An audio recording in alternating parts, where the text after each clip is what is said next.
오늘은 신의 성품 화평을 입다라는 제목을 함께 말씀을 나누도록 하겠습니다.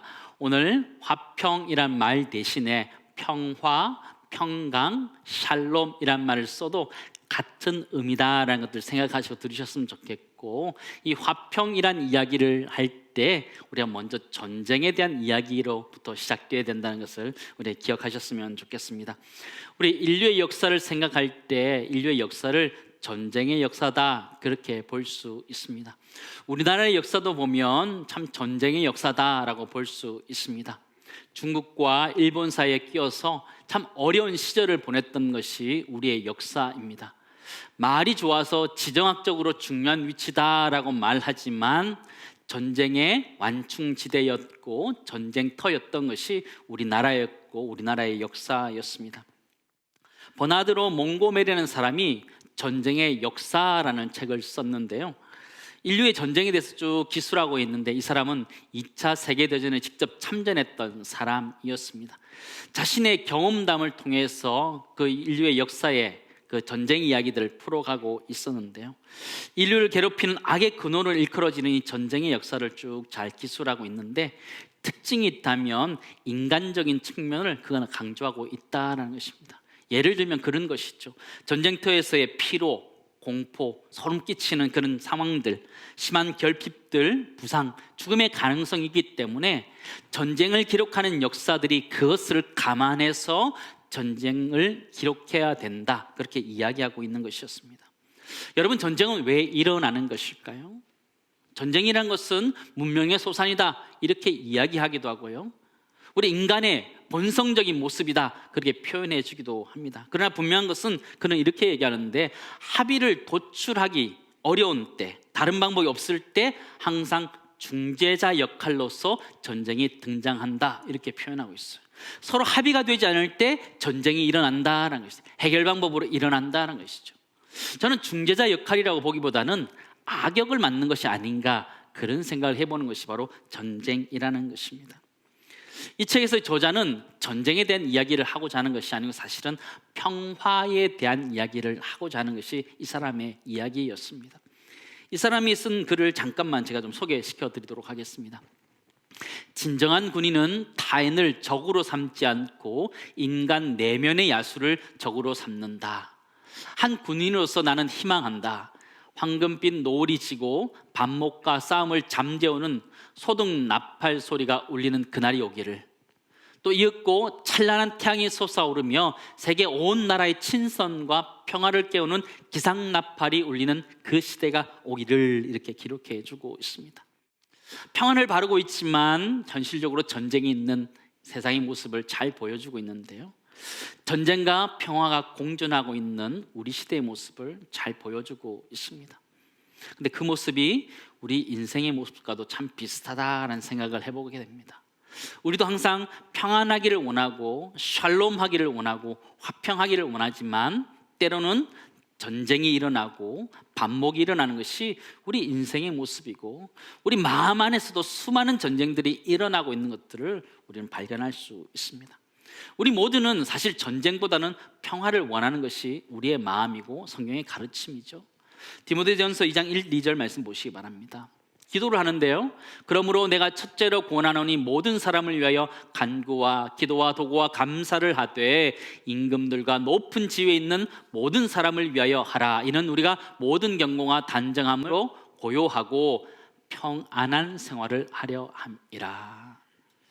우리 모두는 이렇게 평안한 삶, 샬롬의 상태, 화평의 삶을 원합니다. 이 화평이라는 것은 이스라엘 역사 가운데 면면이 흘러가고 있는 강수와 같다, 이렇게 말할 수 있습니다.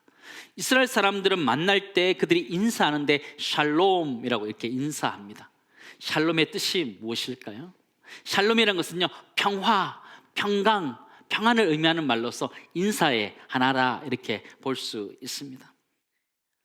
인사라는 것은 그렇잖아요. 인사라는 건 사실 그 시대의 역사를 담고 있는 것이 인사말이거든요. 요즘 우리는 어떻게 인사하나요?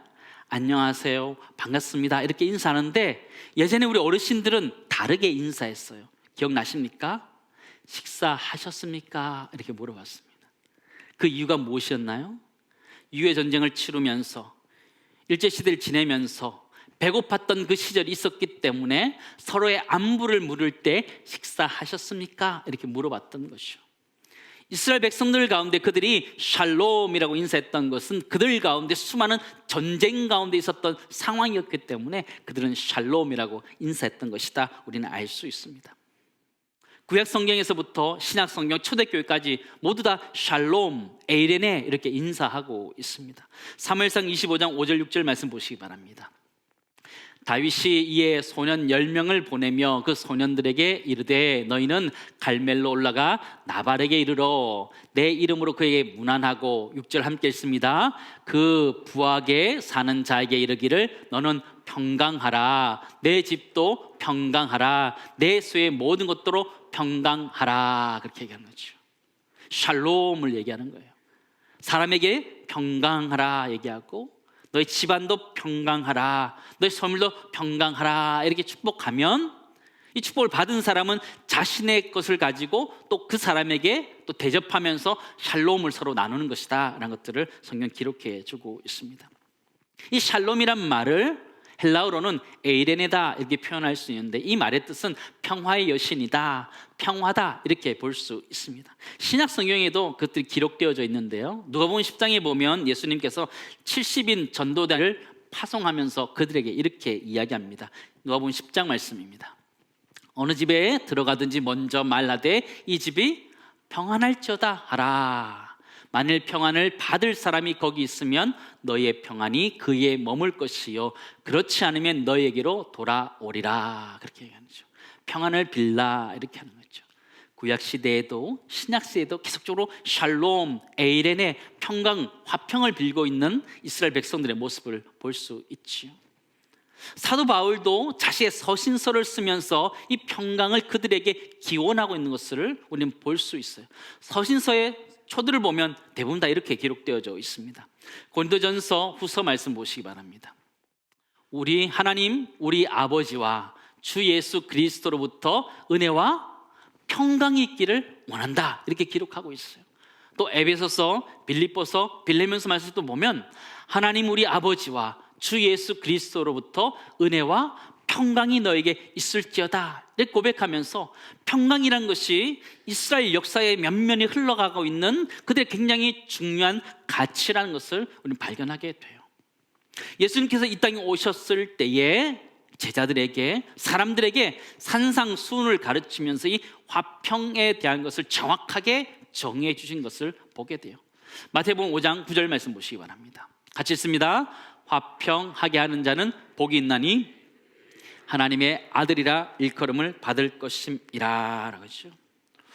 화평이라는 이 성품은 하나님의 자녀로서의 성품이다라는 것을 이야기해 주는 거예요.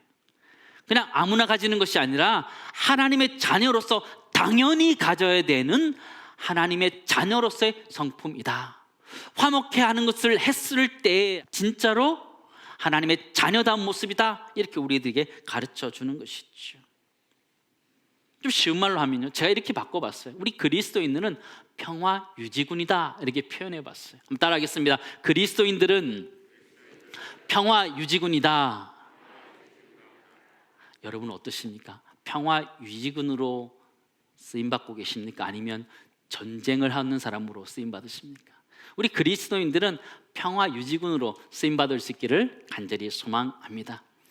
유엔에도 평화 유지군이 있습니다. 이 유엔 평화 유지군은요, 유사 상태의 평화와 회복을 위해서 각 나라가 이게 자발적으로 파견해서 활동하는 군인들입니다. 전쟁을 하는 것이 아니고 보호하고 평화를 위해서 활동하는 그런 군인들을 이야기하는데요, 1988년도에는 노벨 평화상도 받았던 것이 바로 유엔 평화 유지군입니다. 우리 그리스도인들은 우리가 어디 있든지 우리 모두가 평화 유지군으로 쓰임받을 수 있기를 간절히 소망합니다. 그래서 첫 번째 나누기 원하는 것은요, 신의 성품이라는 이 화평, 이 화평이라는 것은 하나님의 자녀로서의 당연히 가져야 되는 정체성이다라는 것이죠. 그러므로 그리스도인이 있는 어느 곳이든지 평화, 샬롬이 이루어질 수 있기를 주님은 축원합니다. 우리가 있는 곳곳마다 그런 화평의 역사, 평화의 역사, 피스의 역사가 우리 모두에 있기를 간절히 소망합니다. 이 평화란 주제를 가지고 설교를 준비하는데 저게 탁 떠오르는 시가 하나 있었습니다. 아시시의 성인이라고 알려진 프란치스코의 시였습니다. 13세기 이탈리아의 기독교 수도사였는데요, 가난한 사람들의 친구다 알려져 있는 프란치스코의 시입니다. 여러분 기억나십니까? 제가 어렸을 때 참 많이 이렇게 노래로도 불렀었는데요, 주여 나를 평화의 도구로 써주소서라는 시였습니다. 시의 내용은 이렇게 되어 있습니다.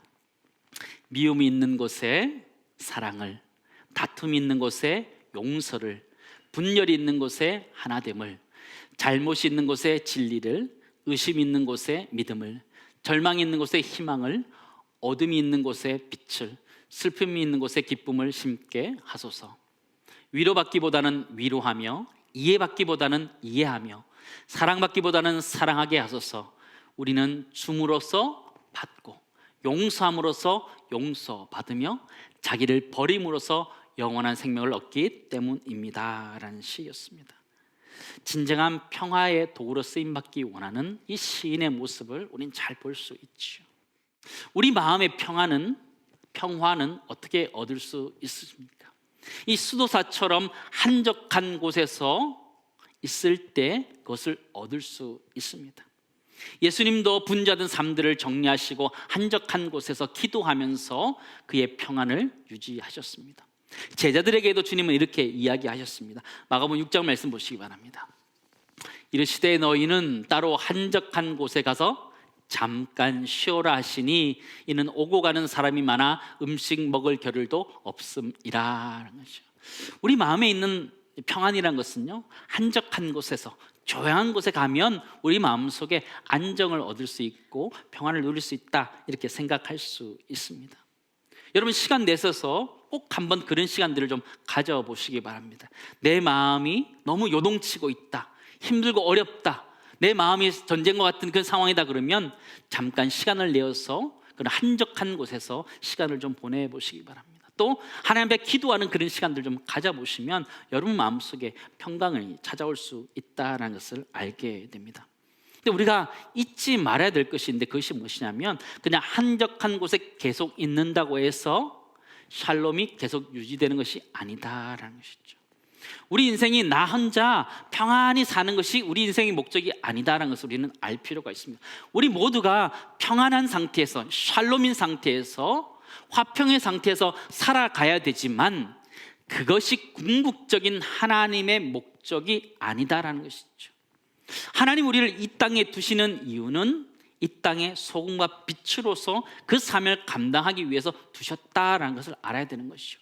그러나 나 자신의 평안을 위해서 한적한 곳에 일평생을 살아간다, 그럴 수 있겠지만 하나님이 우리를 만드신 창조의 목적을 생각한다면 우리는 더욱더 세상 속으로 들어가서 세상의 빛과 소금의 역할을 해야 된다는 것을 우리는 잊지 말아야 된다는 것이죠. 사랑하는 성도 여러분, 우리는 한적한 곳에 가면 우리 마음의 평강을 누릴 수 있습니다. 그러나 그곳에서 영원히 살기만 안 되고 다시 세상 가운데로 들어와야 되는 것입니다. 여러분, 베드로라는 사람은요, 진정한 샬롬을 경험했던 사람이었어요. 참 너무 행복한 시간들이었어요. 마태복음 17장에 보면 예수님께서 베드로와 야고보와 요한을 데리고 높은 산에 올라갑니다. 우리는 이것을 변화산 사건이다 이렇게 이야기하는 것이죠. 예수님 얼굴에 광채가 나고 모세와 엘리야의 얼굴에 광채가 난 아주 놀라운 장면을 보게 되죠. 베드로에게 있어서 그 장면 너무너무 황홀한 장면이었고 샬롬의 장면이었습니다. 압도하는 장면이었습니다. 그래서 그는 거기 머물고자 했지요. 마태복음 17장 4절 말씀 보시기 바랍니다. 베드로가 예수께 여쭈어 이르되 주여 우리가 여기 있는 것이 좋사오니 얼마나 좋았을까요? 만일 주께서 원하시면 내가 여기서 초막 셋을 짓되 하나는 주님을 위하여, 하나는 모세를 위하여, 하나는 엘리야를 위하여 하리다. 뒤에 하나가 숨어 있는 것 같아요. 하나는 나를 위해서 딱 이렇게 숨어 있는 것 같아요.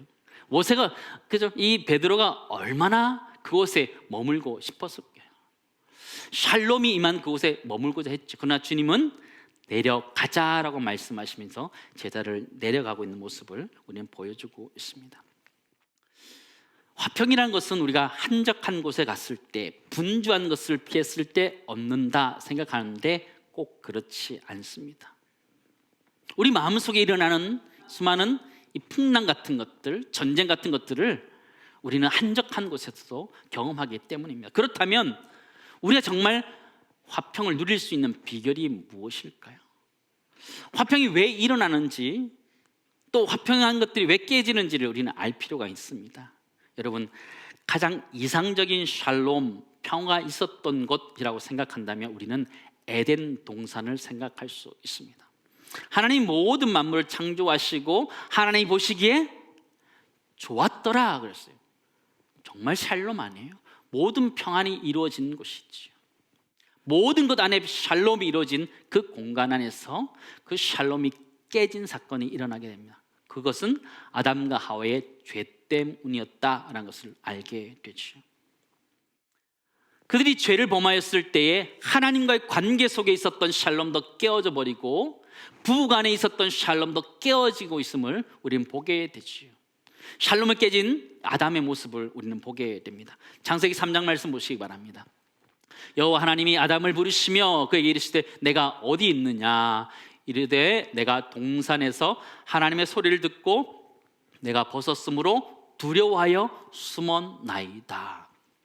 평강이 깨어져 버린 거죠. 두려움 가운데 있는 아담의 모습을 우리에게 보여주고 있죠. 우리 가운데 있는 화평이 깨진 이유가 무엇이냐? 우리의 죄 때문이라는 것이죠. 우리 인류의 죄 때문에 우리 인류의 화평이 깨어졌다는 것을 우리는 기억해야 됩니다. 다른 사람 때문에 내가 깨어졌다 그런 것이 아니라 나의 죄 때문에, 우리의 죄악 때문에 이 인류의 화평이 깨어졌다는 것을 우리가 인지해야 된다는 것이죠.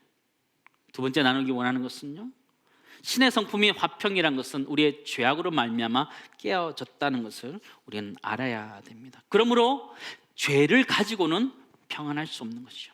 하나님과 우리 관계 속에서 죄를 가지고 평안할 수 없는 것이죠. 사람들의 관계 속에서 잘못된 것을 가지고 평안할 수 없는 것이죠. 이것들을 걷어낼 수 있는 애가 우리 모두의 길을 간절히 소망합니다. 죄로부터 거리를 두셔야 되는 거예요. 사회적 거리두기, 영적인 거리두기를 하셔야 되는 거예요. 죄로부터 거리두기를 했을 때 우리 마음에 진정한 평화가 임하는 줄 믿습니다. 그 평화가 우리 가운데 있어야 되는 것이죠. 진정한 샬롬이란 것은, 평강이란 것은 어떻게 우리에게 생겨나는 것일까요? 우리는 내면의 화평도 생각할 수 있고 또 외면의 화평도 생각할 수 있고 우리 영혼의 화평도 생각할 수 있어요. 그 모든 것들이 화평하면 온전한 화평이 이루어진다라고 볼 수 있습니다. 우리 내면의 화평이란 것은 어때요? 내 안에 있는 욕심들을 내어버리면 내 안에 평강이 든다 그렇게 생각합니다. 그러나 그것이 쉽지 않음을 우리는 봐서 알고 있습니다.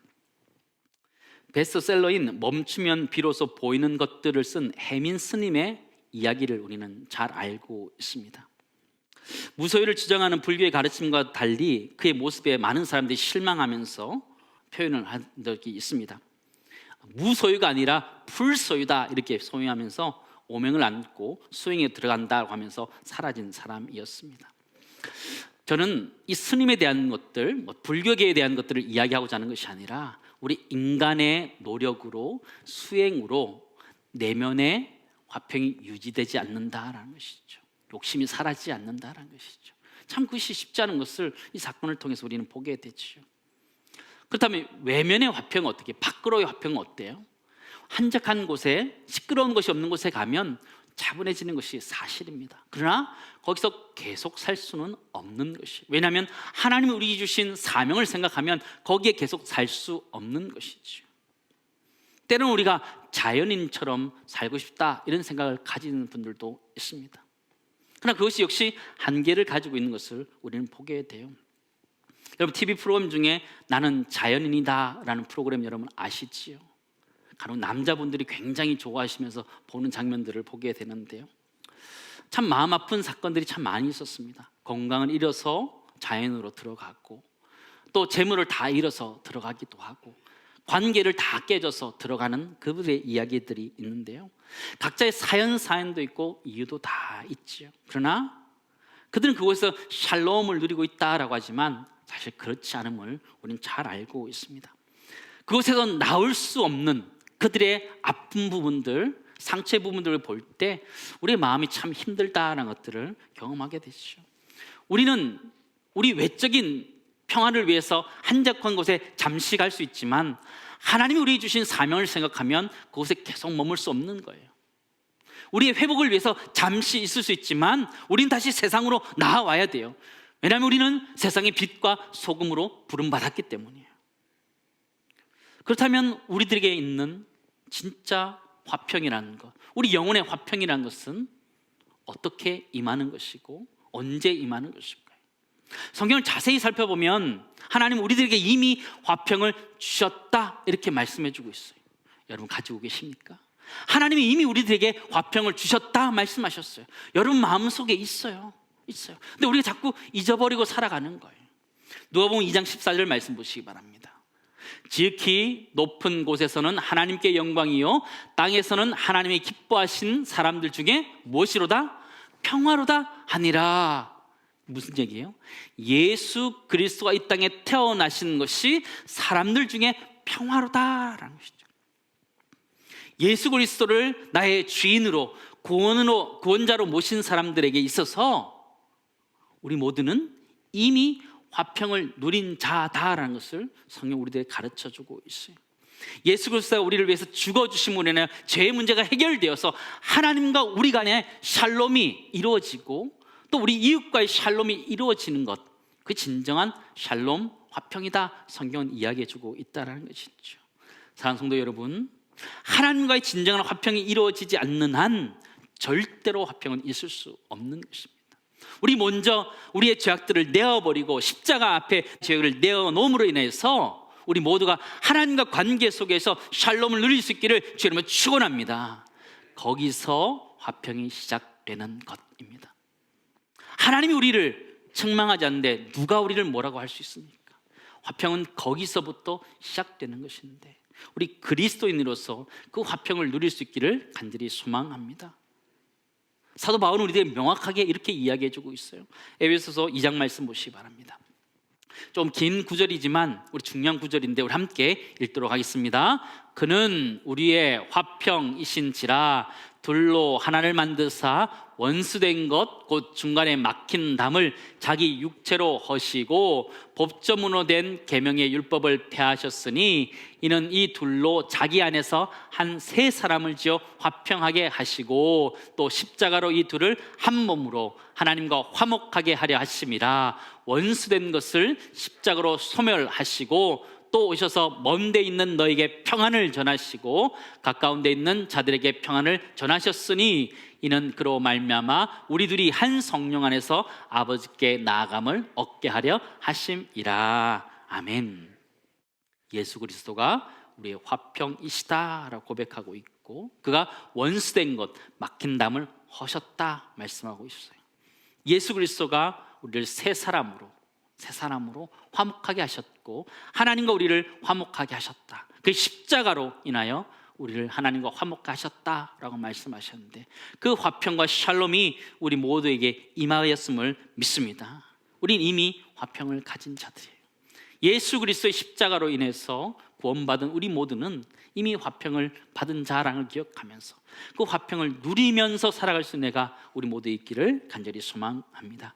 마지막 세 번째 나누기 원하는 것은요, 신의 성품 화평이라는 것은 예수 그리스도의 십자가를 통해서 이미 우리들에게 임했다라는 것이죠. 아셨어요? 이미 우리에게 임하셨는데 우린 자꾸 그걸 잊어버리는 거예요. 이미 화평으로 우리 가운데 임하셨는데 그것을 빼내고 예수 그리스도를 제외하고 계속 화평을 누리려고 하기 때문에 불안한 거예요.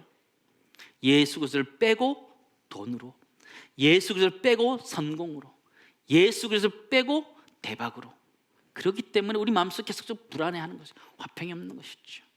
사랑하는 성도 여러분, 우리 모두가 먼저 하나님과 샬롬의 관계를 가짐으로 인하여 우리 모든 이웃들과 화평함을 누릴 수 있는 해가 우리 모두에 있기를 간절히 소망합니다. 샬롬이라는 것은 이스라엘 역사를 면면히 흘러가는 강수와 같은 것인데 하나님 이미 우리 마음속에 심겨주셨습니다.